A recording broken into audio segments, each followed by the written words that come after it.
Alright, here we go. Top 10 haunted houses you should enter at your own risk. Let's get it. Brown House. Molly Brown was known for being an explorer and adventurer, and her adventure led her to end up as a passenger on the Titanic. She was one of only a small number who managed to escape the tragedy alive, getting away on lifeboat number 6. She was known as the heroine of the Titanic, as she tried to get their lifeboat to turn back and find more survivors, and even got the first-class passengers to donate money to the less fortunate who had lost everything in the event. She then returned to her home in Denver, where she lived for years until she finally passed away in 1932. Brown and her separated husband and mother apparently still remain in the home, haunting it to this day. Visitors say that they can often see the figures of the three in various different rooms throughout the house. Furniture will be moved and rearranged, and this most commonly occurs in the room that used to be their daughter's. The house now serves as a museum, and if you're interested, you can visit it to this day. Number 9. Woodburn Mansion. Wow. The Woodburn Mansion is located in Dover, Delaware, and was built back in 1790. It is often known for its purchasing in 1965 to be the residence of the governor, but others know it for its history of ghostly appearances. The first ghost was sighted in the home around 25 years after it was built. The two owners at the time were entertaining a preacher, and when they sat Well, of course, they died in that mother. They soul's still in there, you know? down for dinner, he asked if they shouldn't be waiting for the other guest before they start their meal, but the owners explained that there was no other guest. But the preacher described a man he had seen in the home that matched the exact description of one of the owner's fathers. The ghost of her father had also been seen by other guests over the years. People now say that the ghost of a little girl will also often appear, and if you leave out a glass of wine, it will be drank by the spirits of revolutionary soldiers. Wait, hold on. The soldiers are drinking wine in the afterlife? Shit, I ain't mad at them. I be drinking wine too in the afterlife, bro. Shit. Just because you're in the afterlife, that don't mean, you ain't still got problems. Number 8. Bell Witch Farm. The Bell Witch is known for being one of the most well-documented supernatural stories ever. A woman named Kate Batts was neighbors with John Bell, who I think I heard it, these people. It might be the wrong one, but I think this is like in Seattle or somewhere. I could be wrong though. I could be thinking about those other chicks who lived on the Bell farm. They were feuding neighbors because she believed that he had cheated her out of some land in a deal, and on her deathbed she vowed to haunt the Bell family and farm forever. For the next 3 years they experienced very strange things happening. They would hear voices speaking into their ears, see strange animals like a dog with a rabbit's head, and John's daughter would even suffer from physical attacks that would leave her unconscious. Eventually John died, and a vial with a strange liquid was found beside his bed. The Bell Witch was held responsible for his death, marking the first time in history that a death would ever be officially recognized as being caused by the supernatural. Through their website, you can book overnight tours of the property and for some reason also book some river tubing while you're at it. Number 7. The McKenzie House. The McKenzie House is located in Toronto and is known for being the home of the city's first ever mayor, William McKenzie. Yep. He moved to the home in 1859 and died only 2 years later, leaving behind his wife and a total of 14 children. Damn. The home That nigga had 14 children. 14. No way. was empty for a while until renovations began in the 1940s to turn the property into a museum. That was when people started reporting the ghost of the McKenzie House. It was apparently a long-haired woman who even reportedly slapped a caretaker across the face. There were also many more reports of the ghost of William McKenzie himself haunting the house, being spotted many different times over the decades. Other reports include a tall, dark figure that watches guests sleep, footsteps creaking through the hall, and the sound of piano music. What? The house was successfully turned into a museum and is open for anybody to visit. Number 6. Lalaurie House. That's crazy. Lalaurie House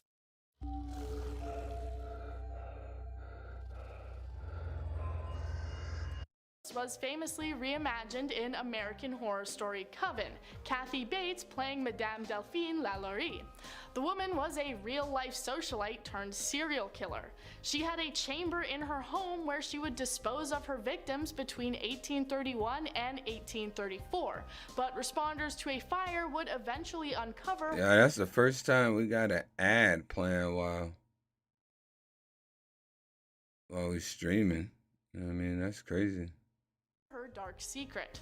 Her victims apparently continue to haunt the property to this day, unable to rest because of how they died tragically. Pedestrians can apparently hear shouting, moaning, and crying coming from the home. Some people even saying that they can see faces looking out into the street from the windows.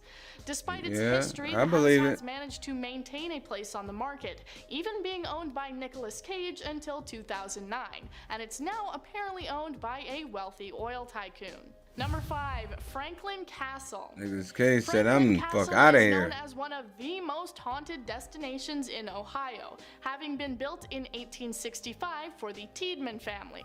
Over the next few years, various different tragedies would take place. 4 of the family members died, and the father apparently had a hidden passage inside the home where he killed another member of his family and his mistress. Since then, those who have been inside the castle cite various different paranormal experiences and strange occurrences.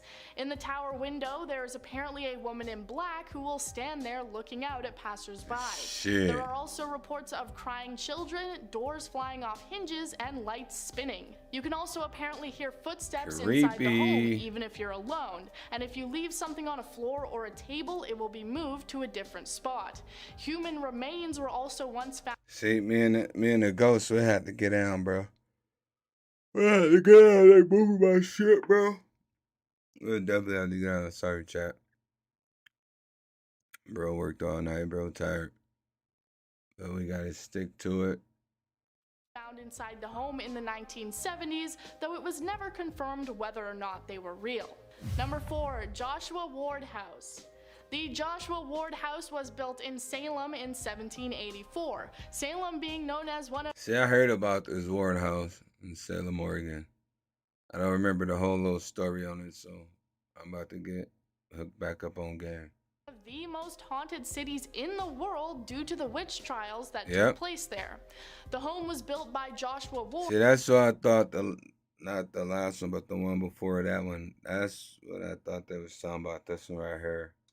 On property that was first owned by George Corwin, the High Sheriff of Salem during the trials. He was responsible for all of the deaths that came as a result, and there were even rumors that he would lure those accused of being witches to his home and would inflict cruelty on them before their trial.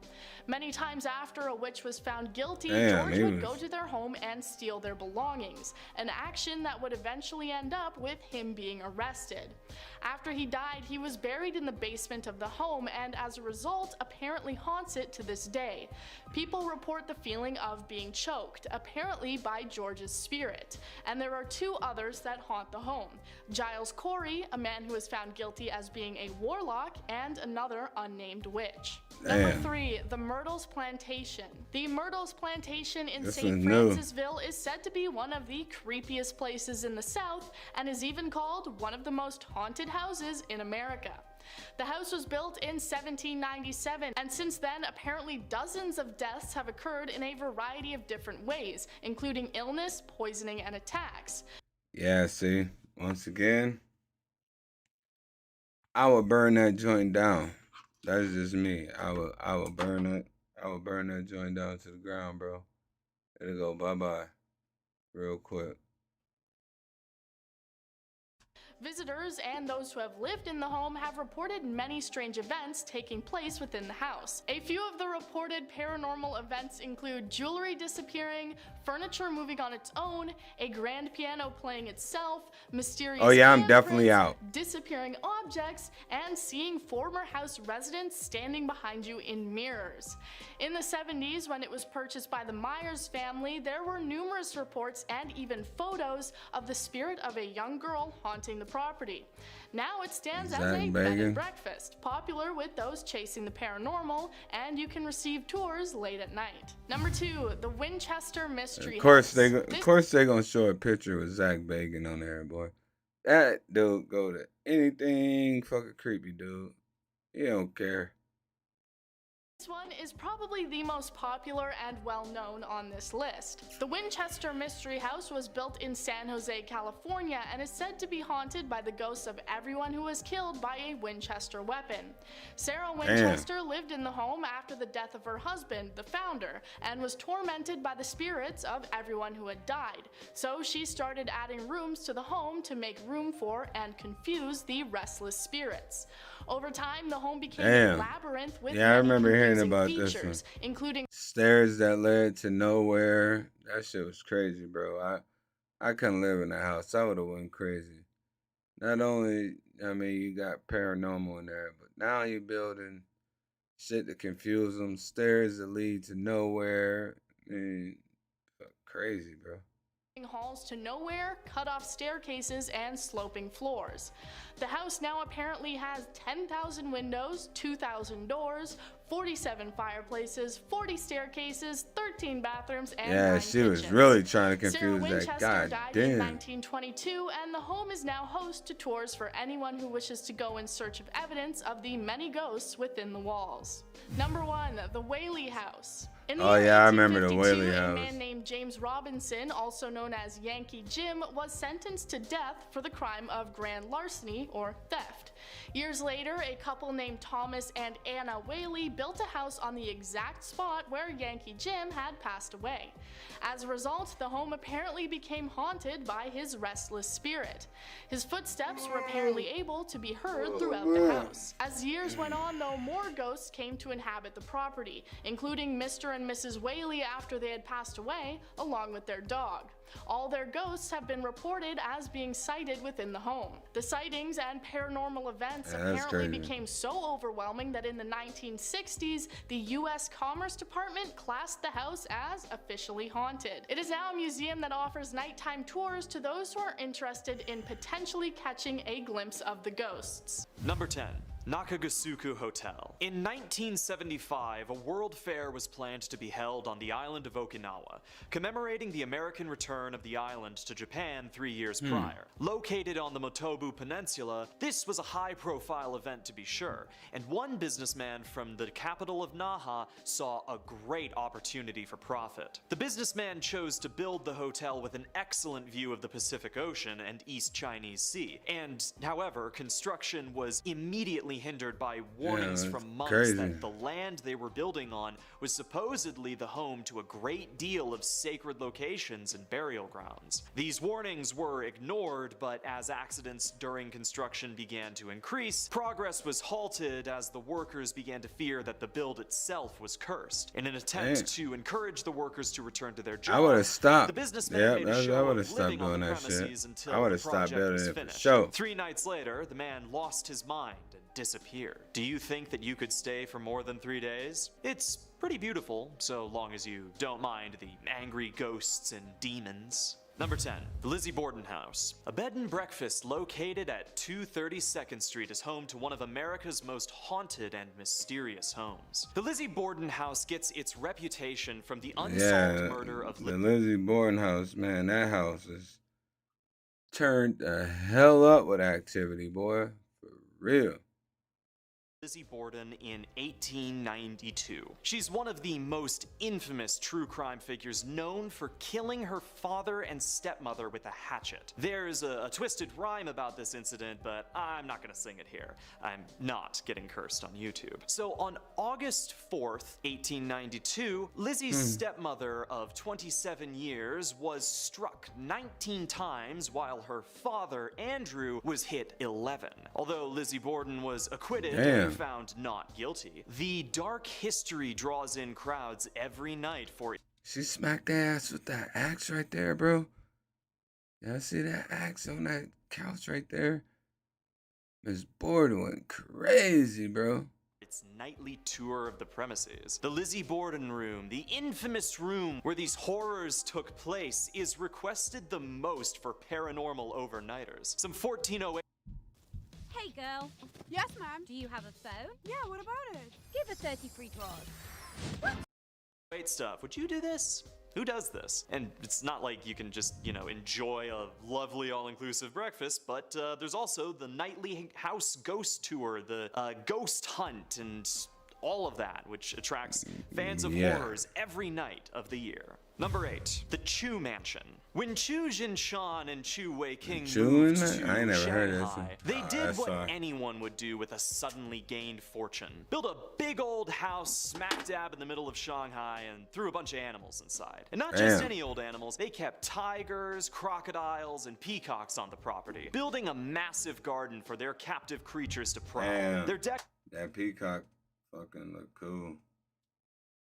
decadence was unmatched in the entire city, which makes their sudden disappearance all the more mysterious. The animals were sold off or eaten, and half of the mansion was converted into a middle school during World War II. However, in 2002, the land was bought to make way for a commercial complex. During this time, a nurse by the name of Li Fei claimed that she'd had to treat several construction workers for what were described as bite wounds. The workers recovered, but they were too terrified to return to the site. Later, several blogs described an attack in the area, as a mason attacked his manager with a hammer, claiming that lizards were making him do it. Then, only a month later, a woman living near the building claimed to see a dragon along the arm of one of the construction cranes. And if that wasn't enough, on several forums, employees of a hotel across the street from the building claimed to see ghostly animals leering in the distance. So yes, you could knock on that door. Just make sure you get your hand back. Number 7, the Haunted Ballroom.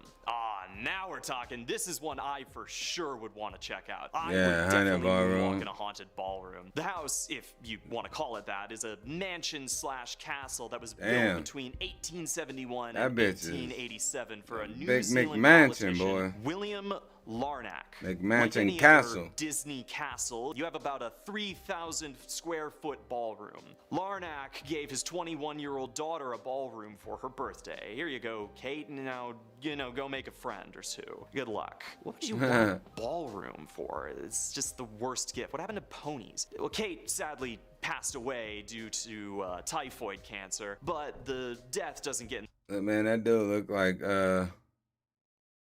one of the kids from Alaskan Bush people. Said what's his name? Noah? And that dude looked like Noah, bro. Away for her. Apparently, the spirit of the youngster is still said to haunt the ballroom. Number 6. Lawang Sewu. Designed by Cosmin Citroen, Lawang Sewu, which translates to 1,000 doors, was the center of operations for the NIS, the first railway company in the Dutch East Indies. The complex is a collection of 4 small buildings and was a fairly beautiful, if nondescript building when the Japanese army invaded in 1942. Under their command, the building was converted into a brutal dungeon where all manners of horrific war crimes were carried out by the Japanese imperialist forces. Retaken by the Indonesian army, the complex fell into disrepair, its white paint beginning to crumble and the facade falling away to a much more sinister disposition. Legends began to circulate of the ghosts of decapitated prisoners searching for their heads, and a vampiric mother resurrected to prey upon the living, making her nest in the rafters. All of this meant that these 1,000 doors would have trouble opening for any business other than historical preservation. In that case, do you think you'd be willing to knock on one of them? Number 5, Edinburgh Castle. In Scotland's capital city, I've been there a handful of times, and it's one of my favorite places to visit. It's got a nice little castle, this Edinburgh Castle. Of course, you have to visit it every time that you go. It's a real calf workout. Some of these parts are just chilling. You can really feel the haunt in the air. And these rooms date back to more than 900 years, so the walls have seen a few fortnights. Sightings of colonial prisoners from the American Revolutionary War are common, so that's terrifying, as well as French prisoners from the 7 Years' War. If you're thinking about visiting, perhaps the ghost of the wandering dog in the castle's cemetery will convince you to stay a night. Number 4, Leap Castle. Going from Scotland to Ireland, the ancient history of Ireland is... After this, y'all, we're gonna have to We got to end this one. Steeped in blood, and there's no better place which better exemplifies this than Leap Castle. Constructed between the 13th and 15th centuries, the castle was originally known as Leap of the O'Bannons. Subject to the O'Carroll clan, a number of power struggles were had as various groups attempted to vie for the castle. Two brothers of the O'Carroll clan turned on one another, and in an event that would be known as the Bloody Chapel, one would slay the other in the middle of a service, running him through with a sword in front of their family. Later, it would be passed on to the Darby family. Now, Mildred Darby would frequently hold seances in the castle, leading to the stone walls becoming home to all manners of ghosts, spirits, and worse, a reputation. Some of these ghosts included the Red Lady, who stalked through the halls with a dagger, and two youths, one who fell from the battlements, and the other still looking for her sister. Number 3, Ram Inn. Also doubling as a functioning pub Ram located Inn, in England, the inn has been owned and operated by many folks since the 1100s. The ancient Ram Inn has been investigated by years of paranormal researchers. Shows like Ghost Adventures, Most Haunted, you name it. They've all done paranormal research at the ancient Ram Inn. And by research, I mean they just kind of stood around for a bit in the dark and taking notes. I could never do that, and legend has it that the energy from Stonehenge apparently feeds the property's paranormal power. Not to mention, the backyard is also home to a 5,000-year-old pagan burial ground. Stonehenge feeding power, I mean that's one way to save on your electricity bill. Number 2. Man, that pagan, bro. Why do people be building their houses around goofy shit, bro? Well, it ain't goofy, but they goofy for that shit. The Poveglia Island Asylum. Poveglia. Ah, yeah, this lovely little Poveglia just Island outside the Asylum. city of Venice. Yeah, Well, good luck getting I there, heard 'cause about it's this. completely closed to the public. Fairly unnoticed until 1776, the Magistro alla Sanita took control of the island, using it as a checkpoint for seafaring goods headed to the city proper. If you remember your Euro history class, you probably know where this is going. In 1793, the island was turned into a massive quarantine zone for the bubonic plague. What buildings did remain were then transformed into an asylum for the insane in the 1920s. Apparently, even with a doctor that supposedly experimented on their patients' brains before leaping from the building's tower in 1930, driven mad by the ghosts of his victims. The asylum was open for about 44 years before it was closed in 68. Well, there have been attempts to reopen the island as a park. None have really been successful, but honestly, I think I'd rather just not go trick-or-treating in that neighborhood. It kind of sounds like a rough part of town. Number 1, the Queen Anne Brick Mansion. Heading over to Georgia after the for Queen this Anne haunted Brick Mansion. When I say mansion, we gonna end this one. We're gonna come back with another one though. I mean Haunting of Hill House type mansion, not quite like a Will Smith mansion. You know, in Savannah's Columbia Square, the Queen Anne Brick Mansion was initially built in 1892 for William and Anne Kehoe and their 10 kids. After a few deaths took place in the house, the building was converted into a bed and breakfast, and since 1992, guests have reported hearing footsteps and sounds of kids playing. Starting off this list in our number 10. Alright, y'all. We're gonna end this one. I appreciate y'all sliding in, rocking with your boy. We're gonna come back with another one. Yeah, just hold on. Thank y'all for comment, and subscribing.